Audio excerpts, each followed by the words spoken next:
Sir ये मिन सम decoding algorithm रह गया था, तो इसका एक तो एक्सप्लेनेशन करना था और कुछ चेंजेस करने थे कि ये एग्जैक्टली जैसा मैटलैब में हो रहा है वैसा हो सके। तो जो डिकोडिंग है उसको मैंने अब एक्सप्लेन करा है। इसमें लॉग लाइक्लीहुड रेशियोज लेते हैं कि क्या चांसेस हैं, क्या बिलीफ है जो इन्फॉर्मेशन आई है चैनल से, जो बिट ट्रांसमिट हुआ है वो 0 है या 1 है। तो ये बेसिक स्टैंडर्ड फॉर्मूला है, यूज करते हैं इसको। तो इसका अप्रोक्सीमेट, इसका एक्चुअल इंप्लीमेंटेशन इस तरीके से करते हैं, 2 टाइम्स रिसीव्ड सिग्नल से मल्टीप्लाई करके उसको थोड़ा और ज्यादा एम्फसाइज करते हैं कि जैसे प्लस 1.5 आया होगा तो उसको +3 बना दिया, कि और ज्यादा इसको स्ट्रॉन्गर बिलीव कर दिया कि ये इंडिकेट कर रहा है 0 है। 0 इसलिए कि बीपीएसके में +1 इज 0 एंड -1 इज इंडिकेटिंग अ 1। तो ये जो 2 फेज शिफ्ट्स हैं ये 2 बिट्स को इंडिकेट कर रहे हैं। तो ये वाला और ज्यादा एम्फसाइज कर दिया कि ये 0 ही होगा, ऐसे ये वाला और ज्यादा एम्फसाइज कर दिया कि ये 1 ही होगा।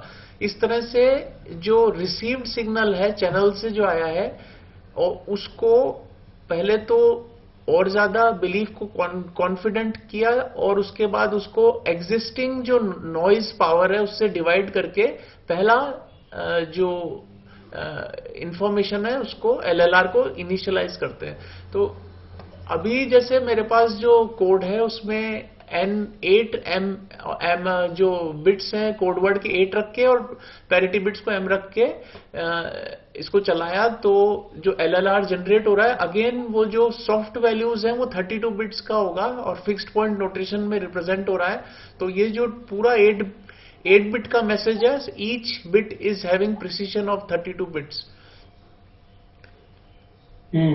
सर इसी एक स्लाइड से मैं पूरा मतलब डिकोडिंग एल्गोरिदम बिलीफ प्रोपोगेशन में मिनसम वाला समझा रहा हूं। बाकी की स्लाइड्स में वही डिटेल में बताया हुआ है। तो इस स्लाइड में जैसे स्टार्ट करते हैं, एक एच मैट्रिक्स होगा। बिलीफ प्रोपोगेशन का सारा डिजाइन एच मैट्रिक्स पे ही डिपेंड करता है। जितना अच्छा एच मैट्रिक्स होगा या जिस तरह का एच मैट्रिक्स होगा उसी तरह की डिकोडिंग मिलेगी। अगर कम वंस होंगे तो कम इंफॉर्मेशन से पैरिटी चेक इक्वेशन डिजाइन हुई हुई है, अगर इनमें से एक भी गलत हो गया तो पैरिटी चेक इक्वेशन फेल हो जाएगी।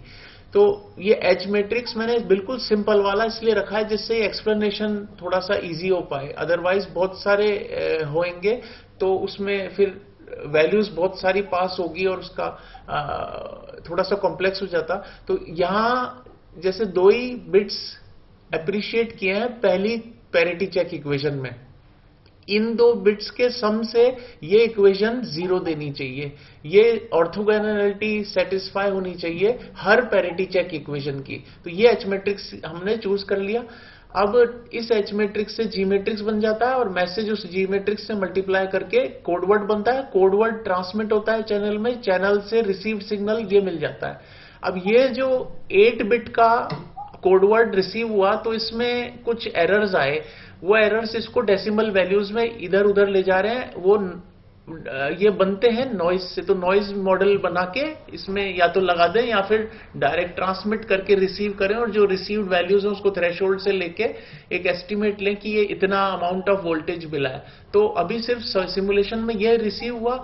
ये रिसीव होने के बाद एल्गोरिदम स्टार्ट होता है अपनी फर्स्ट इटरेशन में। वेरिएबल नोड है ये बिट नोड्स, ये बिट नोड्स हैं, और चेक नोड्स बोलते हैं जो पैरिटी चेक इक्वेशंस होती है। तो वेरिएबल नोड्स चेक नोड्स को इंफॉर्मेशन भेजते हैं कि अभी मेरा हाईएस्ट लाइक्लीहुड क्या है मेरे होने का। तो ये +1.5 डायरेक्टली यहां से कॉपी हुआ है according to H matrix parity check equation set, कि ये वाला कॉपी होगा और ये वाला कॉपी होगा। और ये इस इक्वेशन में ये कह रहा है कि मैं 0 हूं यहां पे, और ये कह रहा है मैं 1 हूं। बट 1 और 0 दोनों सम अप होके जोर होके 0 नहीं आएंगे। तो यहां पे कुछ ना कुछ गड़बड़ है। तो इस गड़बड़ को रिफाइन करने के लिए मैसेज पासिंग स्टार्ट होती है। फर्स्ट मैसेज पासिंग हो गई, वेरिएबल नोड ने बताया इस चेक नोड को कि मैं 0 हूं, और इस वेरिएबल नोड ने बताया इस चेक नोड को मैं 1 हूं वीपीएस के स्कीम में। नेक्स्ट, अब चेक जब वेरिएबल नोड ने इंफॉर्मेशन चेक नोड को दे दी है, V2C मैट्रिक्स इनिशियलाइज हो गया। ये पहले ऑल 0 होता है, फिर पहला एलएलआर से डायरेक्ट ये अपडेट होती है। अब चेक नोड वेरिएबल नोड को इंफॉर्मेशन सेंड करेगा, तो ये जो एक चेक नोड, ये भी ऑल जीरो इनिशियलाइज हुआ होगा। और फिर थोड़ा सा धीरे बोल लो आप, थोड़ी देर के लिए धीरे बोल लो। तो ये जो चेक नोड है, इस चेक नोड में इस बिट को ये कहेगा कि मान लेते हैं यहां और भी इंफॉर्मेशन होती, एच मैट्रिक्स में यहां भी 1 होते, तो ये 1 में से सबसे मिनिमम मैग्नीट्यूड के एम्पलीट्यूड को लेके और साइंस को मल्टीप्लाई करके, इसके पीछे रीजन ये है कि ये इसको इंफॉर्मेशन ये देना चाह रहा है कि अगर आप भी माइनस होते, मतलब आप भी 1 होते, तो मैं 1 और यहां पे जो एग्जिस्टिंग है जो भी साइन है वो पैरिटी चेक इक्वेशन सेटिस्फाई कर देता। तो ये जब यहां ये है check node to bit node message passing, ये है bit node to check node message passing. जब ये मैसेज पास हो जाता है तो एग्जिस्टिंग एलएलआर प्लस जो मैसेज पास हो, हाँ सर,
हाँ सर, इसमें बेसिकली ये इंफॉर्मेशन इसको कहेगी अगर आप भी माइनस होते तो माइनस माइनस मिलके चेकआउट हो जाती ये वाली पैरिटी चेक इक्वेशन, इसलिए ये वाला मैसेज यहां आया। अब जो ओरिजिनल एलएलआर है उसको इससे ऐड करेंगे, ये ड्रिफ्ट होगी और ड्रिफ्ट होके एक मोर जो लाइक्लीहुड है वो और एम्फसाइज होके यहां कुछ कहना चाहेगा कि यहां शायद ये था, तो ये दोनों फिर सम होते हैं और पहला इटरेशन कंप्लीट होता है इस तरह से। तो जो इनकमिंग एस्टिमेट है वो इंप्रोवाइज होता है पैरिटी चेक सेटिस्फाई करने की इंफॉर्मेशन को भेज के। तो यहां पे इस जगह ये हो रहा है, ये सम कर दिया initial LLR plus the message passed from check node to V node, और उसके बाद ये एम्फसाइज हो गया कि अब माइनस ही होना चाहिए था और उसका मैग्नीट्यूड भी बहुत ज्यादा है। तो ये अगर फर्स्ट आइट्रेशन में ही बंद कर दें तो फिर इसको हार्ड डिकोड करके कह देंगे कि ये 1 था।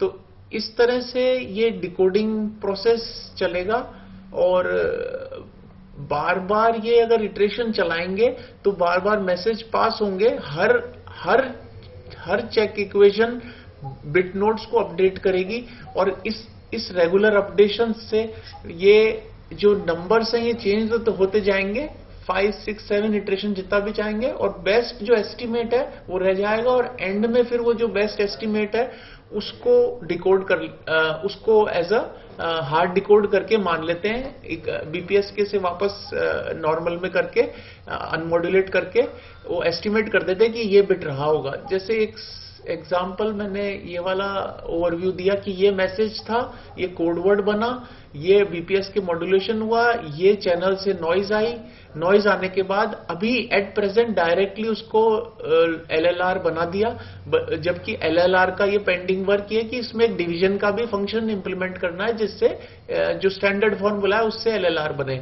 बट अभी एलएलआर वही लाइक्लीहुड जो एस्टिमेट है वही रख लिया जो चैनल से आया है, और इसके बाद इससे मैसेज पासिंग स्टार्ट करी। मैसेज पासिंग स्टार्ट करने के बाद जो अपडेशंस हुए वो अपडेशंस दिखाए, और अपडेशंस होने का जो रीजन है वो रीजन थोड़ा सा कॉम्प्लेक्स है कि क्यों ये पहले यहां इसको स्वैप इधर कर रहे हैं, इसको स्वैप इधर कर रहे हैं, सम कर रहे हैं। बेसिकली वो ये है कि पैरिटी चेक इक्वेशन सेटिस्फाई करने के लिए क्या जरूरत पड़ेगी, तो वो यहां पे इंप्लीमेंट हो जाता है इससे।